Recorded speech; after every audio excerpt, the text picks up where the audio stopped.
Hello बच्चों, मैं मुनशर स्वागत करता हूँ आपका अपने चैनल सक्सेस पॉइंट क्लासेस। तो आज हम लोग पढ़ेंगे एपी का 5 क्वेश्चन जो काफी वीवीआई है।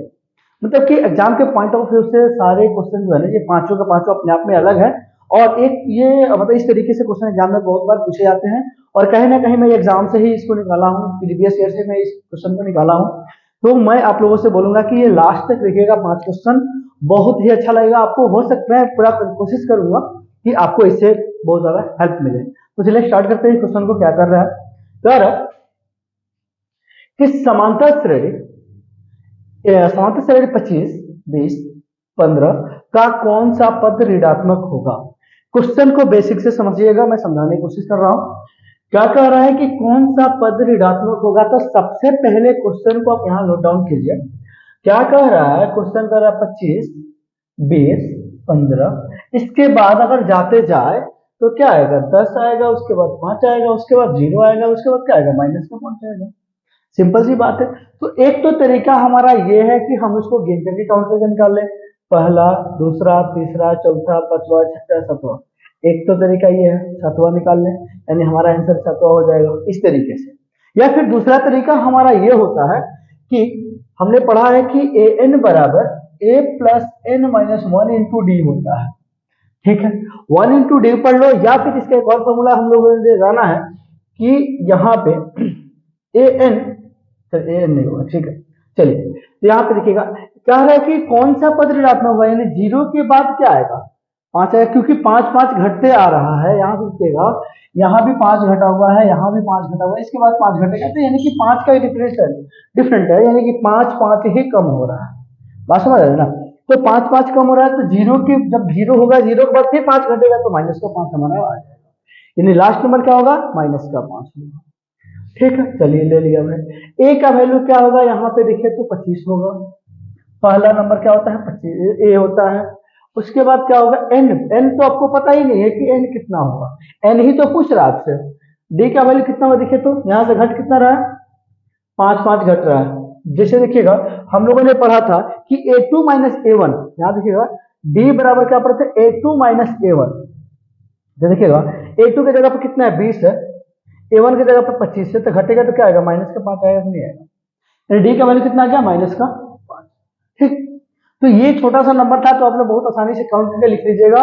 लेकिन वहीं अगर बड़ा सा नंबर होता तो आपको ये फॉर्मूला के थ्रू जाना पड़ता, बहुत आसान होता। ठीक है, ये माइनस का 5 है, ये प्लस में इधर आके क्या करेगा, माइनस करेगा।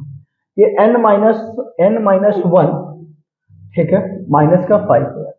ये 25 और 5 कितना हो जाता, 30 हो जाता है। ठीक है, इसको इससे गुना कीजिएगा, ब्रैकेट तोड़ना है तो गुना आपको करना पड़ेगा, ब्रैकेट अगर तोड़ना है तो गुना आपको करना पड़ेगा। ठीक है, तो यहाँ पे प्लस है, यहाँ पे माइनस है, तो क्या हो जाएगा, माइनस 5 का n हो जाएगा, और माइनस क्या हो जाएंगे, प्लस 5 हो जाएगा। अब देखिएगा माइनस का 30 है, ये प्लस में इधर क्या करेगा, माइनस करेगा, ये हमारे पास क्या बच गया, माइनस का 5 है। माइनस का 30 और माइनस का 5 कितने हो जाएंगे, माइनस का 30 और माइनस का 5 कितने हो जाएंगे, माइनस का 35 हो जाएंगे। तो माइनस का 5, ये माइनस से ये माइनस कैंसिल हो जाएगा, ये 35 होगा, ये गुना में है तो इधर आके भाग करेगा, एन पे 5 7 कितना होगा, 35 कितना आ गया, 7। कोई सर एक बात बताइए, एक नंबर के लिए हम लोग इतना क्यों करेंगे। देखिए ये इतना छोटा सा था, आप तो चाहते तो काउंट करके भी लिख सकते थे, इतना आपको करने की जरूरत नहीं पड़ती। लेकिन वहीं अगर कह देता कि माइनस का 15 कितना, माइनस का 15 कितने नंबर पे आएगा, तो आपको जैसे कि यहाँ पे 5 से लेते जल्दी लास्ट में लिखता कि माइनस का 15 कितने नंबर पे आएगा, तो उस तरीके से घटाना आपके लिए बहुत ही डिफिकल्ट हो जाता है। ठीक है ना, इसीलिए मैं आपको रिकमेंड करूंगा ये वाला फॉर्मूला को अप्लाई कर लीजिए। अब आपको लगेगा कि सर इतना बड़ा बन रहा है, नहीं बड़ा तो बन रहा है, बट क्या है ना कि आप बार बार प्रैक्टिस कीजिएगा तो इतना बनाने में आपको मुश्किल से 1 मिनट लगेगा। ठीक है, चलिए अगला क्वेश्चन देखते हैं कि क्या होगा हमारा आंसर, यानी हमारा क्या हो जाएगा यहाँ पे 7। ठीक है, चलिए उसके बाद कह रहे कि निम्नलिखित में से कौन समांतर श्रेणी में नहीं है।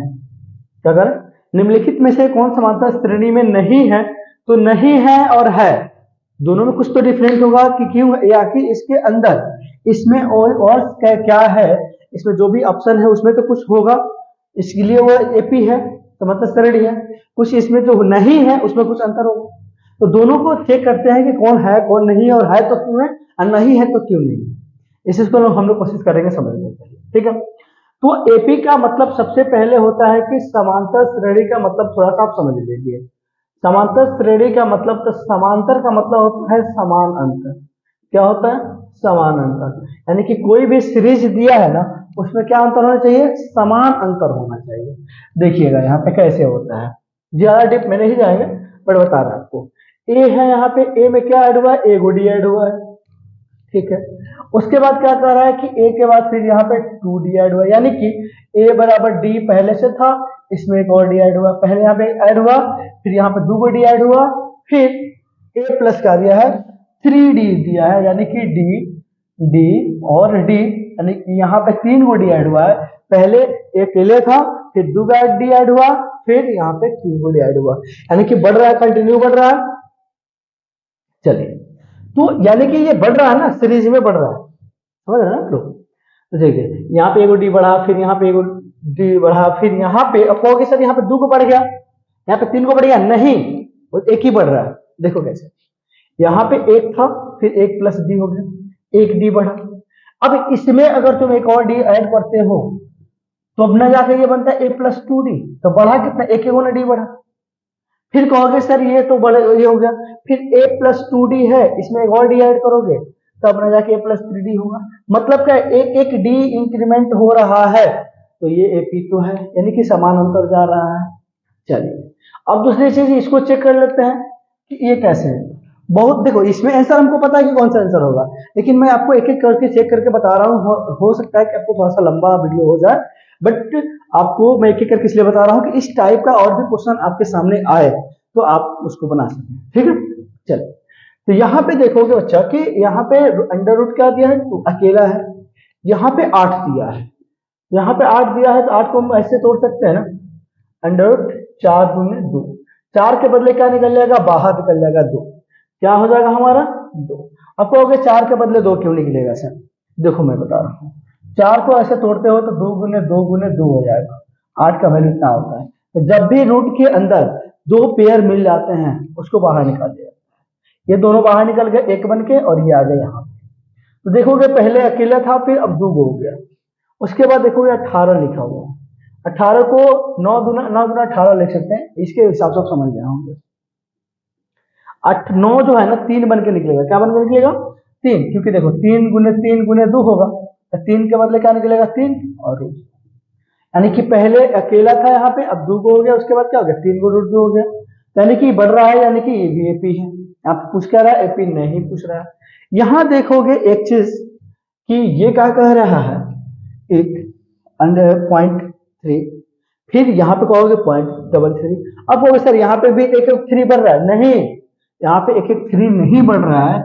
यहाँ पे देखो कैसे पता चलेगा कि यही तो नहीं है ना। देखोगे 0.3 दिया है पहला, दूसरा क्या दिया? 0.33 दिया है, तीसरा क्या दिया? 0.33, फिर यहाँ पे 0.3333। अब इसमें से इसको घटा के देखो, 0.33 में से अगर 0.3 घटाते हो तो क्या निकलेगा? देखो तो 3, आई बात समझ में। उसके बाद यानी कि या फिर यहाँ पे लगा सकते हो कि 0.3। अब देखो यहाँ पे 0.33 में से यहाँ पर हम 0 क्या घटाते हैं? 3, यहाँ पे लगा देखो 3, फिर 0 0 फिर 0। यहाँ देखो दशमलव के पहले 1 0 था, ऐसे 3 के पहले 1 0 था, यहाँ पे 2 0 आ गया, यानी कि ये कितना घट रहा है? देखो ज्यादा ज्यादा घट रहा है ना, घट रहा है। फिर यहाँ देखोगे एक चीज और समझो, 0.3333, और इसमें से हम घटा रहे हैं 0.330। देखो क्या हो रहा है? 3 0 0 0 0, यहाँ पे 2 को था, यहाँ पे 3 को, यानी कि कुछ तो डिफरेंस है ना। तो ये एपी हमारा नहीं है, क्योंकि समान अंतर इसके अंदर नहीं है। यहाँ पे देखोगे कुछ अंतर अलग आ रहा है, यहाँ पे कुछ अंतर अलग आ रहा है, यहाँ पे कुछ अंतर अलग आ रहा है। तो जो जहां पे समान अंतर नहीं आए वो समांतर हो ही नहीं सकता, ठीक है। जब हमको एपी पता चल गया कौन नहीं है, तो फिर आगे क्वेश्चन चेक करने की जरूरत नहीं है, ठीक है। उसके बाद आपसे क्या कह रहा है कि समांतर श्रेणी 3/4 और 5/4 और 7/4 9/4 का सार्वा अंतर क्या होगा। यानी कि सार्वा अंतर का मतलब क्या पूछ रहा है आपसे, डी पूछ रहा है, यानी कि अंतर पूछ रहा है, ठीक है ना। तो उसके बाद हम लोग कैसे निकालेंगे, आपको तो ये पता है कि डी निकालने का फॉर्मूला क्या होता है, A2 minus A1। A2 minus A1, तो ये A1 का वैल्यू हो गया, ये A2 का वैल्यू हो गया, A3 हो गया, A4 हो गया, ठीक है। A2 का वैल्यू कितना दिया है 5/4 और A1 का वैल्यू कितना दिया है 3/4। देखो 4 कैल्शियम कितना होता है बच्चा, 4 होता है, तो 4 से 4 कैंसिल आउट हो गया 5, 4 से 4 कैंसिल आउट हुआ एक बार में, तो ये हो गया 3। तो 5 में से जब 3 घटाओगे ना, 5 में से जब 3 घटाओगे तो क्या निकलेगा बच्चा, 2 निकलेगा। 2 एकम 2, 2 दूना 4, 1 अट्ठा 2 आ जाएगा आंसर। यानी आपका आंसर क्या हो जाएगा यहाँ पे 1/2 हो जाएगा। आई बात समझ में, चलिए उसके बाद हम अगला क्वेश्चन फिर से देख लेते हैं। अगला क्वेश्चन क्या कह रहा है, कह रहा है क्या, यदि यदि समांतर श्रेणी का nवां पद an बराबर 9 माइनस कितना दिया है 9 माइनस 5n हो तो a7 का मान क्या होगा। यानी a7 यहाँ पे देखिएगा an लिखा है यानी a7 लिखा है, तो ये हो जाएगा n का वैल्यू कितना हो जाएगा यहाँ पे 7 हो जाएगा। यानी कि a का वैल्यू कितना हो जाएगा, n का वैल्यू कितना हो जाएगा 7 हो जाएगा। आपसे a7 का वैल्यू पूछ रहा है, तो a7 का वैल्यू लिख दीजिए 9 माइनस 5, क्योंकि देखो n की जगह पर हमने क्या लिखा 7, तो जहां भी n होगा वहां पे क्या लिखेंगे 7। तो 9 माइनस 5, 5 के साथ क्या n है, n क्या है मल्टीपल फॉर्म में, तो कितना लिखेंगे 7। तो 9 और 7 पे से कितना हो जाएगा 35, 15 में से 9 गया तो क्या हो गया 6, बचा कितना यहाँ पे 2, तो 2 का 2 लिख देंगे माइनस का 26। यानी कि आपका ऑप्शन क्या हो जाएगा हमारा, इसमें आंसर हो जाएगा बी। क्या आंसर हो जाएगा हमारा, बी हो जाएगा, ठीक है। अगला क्वेश्चन देखिएगा फिर से, अगला क्वेश्चन भी बहुत अच्छा क्वेश्चन है। चलिए कह रहा है कि समांतर श्रेणी, कौन सा श्रेणी, समांतर श्रेणी 1 4 7 और 10 का कौन सा पद 88 होगा।